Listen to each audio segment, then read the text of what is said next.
नमस्कार। मेरे सभी diploma holder student and BE holder students और जो भी न्यू जॉब में हैं उन सभी को मेरा नमस्कार, गुड इवनिंग। तो आज के जो मेरे वीडियो है specifically for aerospace engineering sector, means aerospace sector के लिए है। अब मैं आपको पहले ही बता देना एरोस्पेस इंजीनियरिंग एक्चुअली है क्या। Aerospace engineering it's simple to understand that कि जो वातावरण मतलब अपने आकाशीय जो साइंस और जो टेक्नोलॉजी वहाँ पर यूज़ होती है उसके लिए है स्पेसिफिकली ये। तो इसमें आपको देखने जाए तो सैटेलाइट्स हो गया, रॉकेट हो गया, जेट प्रोपल्शन हो गया और एयर रिलेटेड जो भी क्राफ्ट रिलेटेड है, ये सभी जो भी मैन्युफैक्चरिंग है, जो भी इससे रिलेटेड टेक्नोलॉजीज़ हैं, वो सभी एरोस्पेस इंजीनियरिंग के लोग उसकी स्टडी करते हैं, उससे रिलेटेड डिग्री लेते हैं, एजुकेशन लेते हैं, देन वो उस जॉब के लिए अप्लीकेबल हो जाते हैं। तो अगर हम एरोस्पेस इंजीनियरिंग का अगर देखने जाए तो ये काफ़ी अहम जॉब हो जाती है, क्योंकि ये काफ़ी बड़े टास्क से होता है और ये अपने धरातल से ऊपर मतलब आकाशीय जो भी है स्काई रिलेटेड उन सभी के लिए ही होते हैं। तो ये अंडरस्टैंडेबल है कि बहुत ही हाईली फाइनेंशियली वर्क है, काफ़ी बजट होते हैं, काफ़ी ह्यूज पैसा लगता है और हमको इन्वायरमेंटली भी इन सब चीज़ों को देखना है, फाइनेंशियली तो देखना ही है और स्टेबल होना चाहिए और सेफ्टी रिलेटेड बहुत हाई रिस्क सभी चीज़ें होती हैं, तो हर एक चीज़ों को मॉनिटर करना है। तो मिला जुला के बहुत ही एक्यूरेसी और प्रेसिजन रिलेटेड ये जॉब होती है जो कि एरोस्पेस इंजीनियरिंग के तहत पढ़ाया जाता है लोगों को।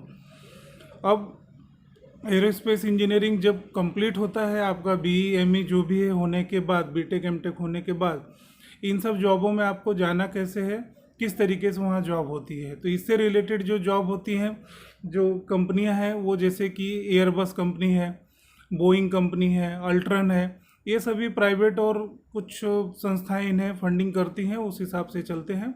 अगर आप गवर्नमेंट सेक्टर में देखने जाए तो इसरो है जो कि बहुत ही नामचीन है, गवर्नमेंट सेमी गवर्नमेंट यानी कि पब्लिक सेक्टर यूनिट में आती है।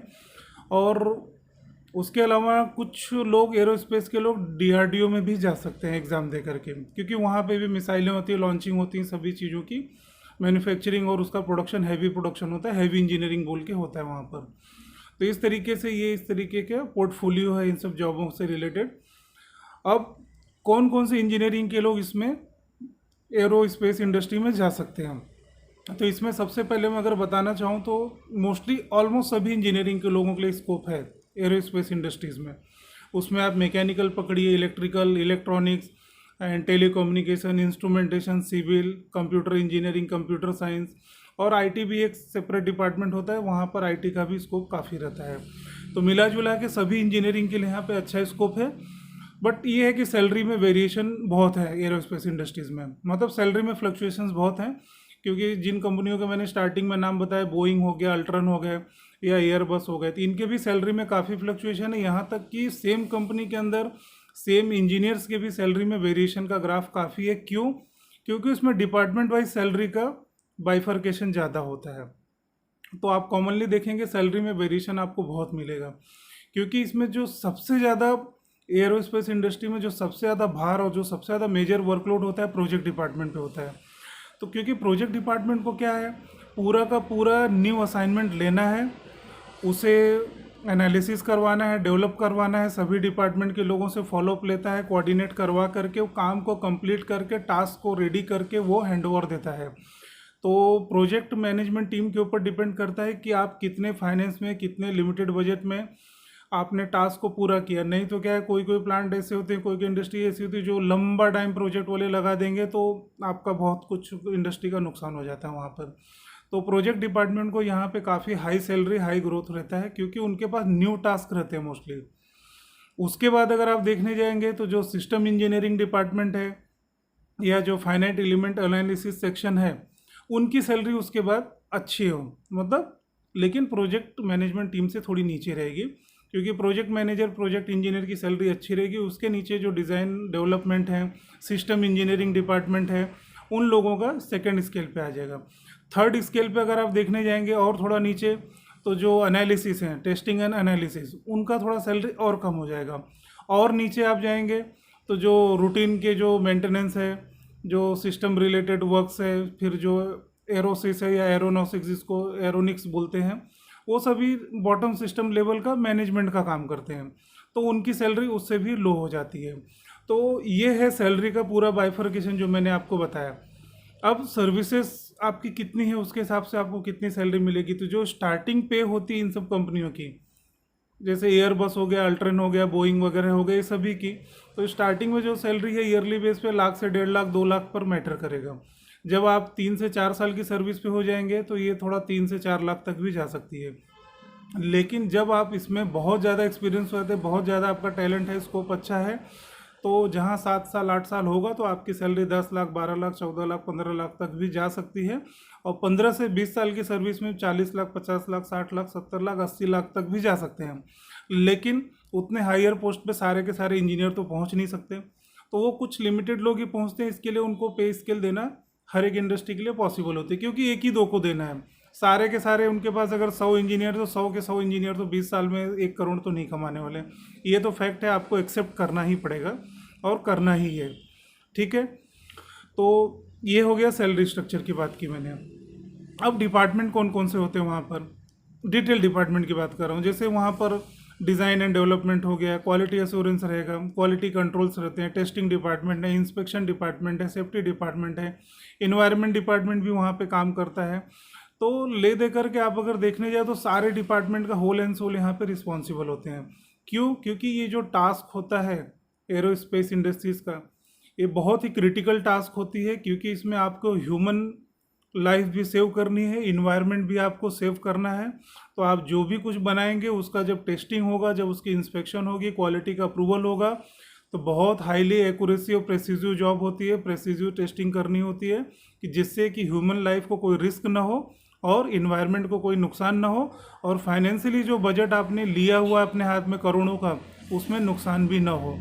तो मिला जुला करके एक जो बड़ा जो टास्क होता है, ऑब्जेक्टिव होता है इन चारों चीज़ों के, फाइनेंशियली, सेफ्टी, इन्वायरमेंटली और ह्यूमन लाइफ को सेव करके ही करना है। तो इस तरीके की ये जॉब होती है जहाँ पे आप देखने जाए तो हाई रिस्क, हाई टास्क और बहुत हाई लोड और हाई रिस्पॉन्सिबिलिटी के साथ ही करनी होती है। तो एरोस्पेस की पढ़ाई तो कर सकते हैं, लेकिन इसकी जॉब में आपको काफ़ी रिस्क और काफ़ी चैलेंजिंग है, और काफ़ी एक अपने आप में एक अद्भुत इंजीनियरिंग भी है ओवरऑल कहने जाऊँ तो मैं। तो इस तरीके के ये एरोस्पेस इंजीनियरिंग के बाद एरोस्पेस इंडस्ट्रीज़ का ये पोर्टफोलियो मैंने बताया। और अगर आप इसरो में अगर जाना चाहते हैं, जो लोग टैलेंटेड हैं, जो रिटन एग्ज़ाम पास कर सकते हैं, इंटरव्यू दे करके वो इसरो में जाना चाहें तो जा भी सकते हैं। इसरो में आपको बहुत ज़्यादा कोई स्पेसिफिक डिफरेंट ब्रांचेस के लिए सोचना नहीं है, क्योंकि उसमें ऑलमोस्ट सभी ग्रेजुएशंस के लिए अप्लीकेबल होता है इसरो का एग्ज़ाम। बट ये है कि कुछ मिनिमम परसेंटेज वो लोग फिक्स करते हैं, जैसे 60% या डिस्टिंक्शन कुछ उन्होंने स्केल फिक्स करते हैं। तो वही लोग उसके एग्ज़ाम में जाते हैं, फिर रिटन टेस्ट देते हैं, इंटरव्यू देते हैं। तो लाखों लोग एग्ज़ाम देते हैं, तो उसमें से कुछ 200-300 पोस्ट ही होती है ऑल ओवर इंडिया। तो हर साल आपको परसेंटेज कितना पता है, 0.01 से भी कम हो जाती है, सिलेक्शन जो रेशियो होता है काफ़ी कम हो जाती है। तो जो लोग टैलेंटेड हैं, जिनके पास कॉन्फिडेंस है, हाईली हार्ड वर्क है, स्मार्ट वर्क है, तो वो लोग ट्राई करें। नहीं तो अदर जो लोग हैं वो लोग बोइंग है, अल्ट्रन है, अल्स्टॉम है, उसके बाद और भी जो मैंने एयरबस वगैरह बताई, आप उसमें भी ट्राई मार सकते हैं। अब अपने इंडिया में सैलरी का वेरिएशन स्टेट वाइज भी बहुत है। अभी गुजरात का जो नॉर्थ गुजरात है, वहाँ पे आपको सैलरी जो है काफ़ी अच्छी रहेगी, मतलब 20% आपको हायर एवरेजेस से मिल सकता है। और अगर आप मुंबई की तरफ देखने जाए तो आपको वहाँ भी अच्छी सैलरी मिल सकती है, मुंबई और पुणे में। लेकिन अगर आप साउथ इंडिया की तरफ देखने जाएंगे तो एरोस्पेस इंडस्ट्रीज़ में सैलरी काफ़ी कम मिलेगी। क्यों? क्योंकि साउथ में ज़्यादातर जो है स्मॉल स्केल इंडस्ट्रीज़ बहुत हैं, और आईटी सेक्टर का इतना बड़ा हब हो गया है कि वहाँ पर आईटी सेक्टर के ही लोगों का ज़्यादा स्कोप हो चुका है। तो इस तरीके से आप अगर देखने जाए तो आप अपने आप को एनालिसिस कर लें कि आपको कहाँ जॉब करना है, क्योंकि लिमिटेड जॉब है, लिमिटेड स्कोप है। तो हर किसी के लिए बस की बात नहीं कि हर कोई एक ही दिशा में जा सके, सभी को अलग अलग दिशाओं में अलग अलग अपॉर्चुनिटीज़ ढूंढनी है। तो ये आपके ऊपर निर्भर करता है आपको क्या करना है। आपको अगर कुछ क्वेरी है, कुछ क्वेश्चन है, तो आप मुझसे पूछिए, मैं आपको हेल्प करूँगा, बताऊँगा। और कौन कौन से कॉलेजेस एरोस्पेस इंजीनियरिंग देते हैं, ये तो जो लोग एरोस्पेस इंजीनियरिंग पढ़ रहे हैं उन्हें तो पता ही है, तो वो बताने की ज़रूरत नहीं है। मैं तो ये वीडियो उन्हीं लोगों के लिए बताता हूँ जो ऑलरेडी स्टडी कर रहे हैं और जॉब लेने की तैयारी में हैं। तो ऑब्वियस सी बात है कि आपने एरोस्पेस इंजीनियरिंग ले लिया तो आप उसे पढ़िए, उससे रिलेटेड जो जानकारी थी मैंने आपको बताई है शॉर्ट में, ब्रीफ में, लेकिन ऑलमोस्ट यही है, आपको इससे अलग कुछ नहीं मिलने वाला है। तो best of luck for all aerospace engineering, जो भी बीई कर रहे हैं, एमई कर रहे हैं, बीटेक एमटेक कर रहे हैं, सभी को मेरी तरफ से बेस्ट ऑफ लक। आप कीजिए जॉब, अच्छी है जॉब, कर सकते हैं आप, बट लिमिटेड स्कोप है, तो आप पूरी तरह से तैयारी करके ही उसको जॉब में देखिए। तो मैं अपना वीडियो यहीं स्टॉप करता हूँ। My dear all diploma holder, BE holder या जो भी मास्टर इंजीनियरिंग है, सभी को मेरे तरफ से गुड इवनिंग और शुभ रात्रि यानी कि गुड नाइट। धन्यवाद मेरे वीडियो में बने रहने के लिए।